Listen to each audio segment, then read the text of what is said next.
Sri Joseph Vijay எனும் நான்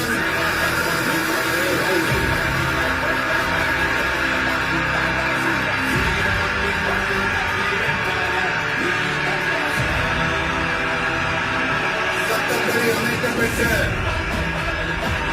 இந்திய அரசியல் அமைப்பின்பால் உண்மையான நம்பிக்கையும் பாராட்டப்பட்டும் கொண்டிருப்பேன் என்றும் இந்திய நாட்டின் ஒப்பில்லாத முழு முதல் ஆட்சியையும் ஒருமையையும் நிலைநிறுத்துவேன் என்றும் தமிழ்நாட்டு அரசின் முதலமைச்சராக உண்மையாகவும் உளச்சான்றின்படியும் என் கடமைகளை நிறைவேற்றுவேன் என்றும்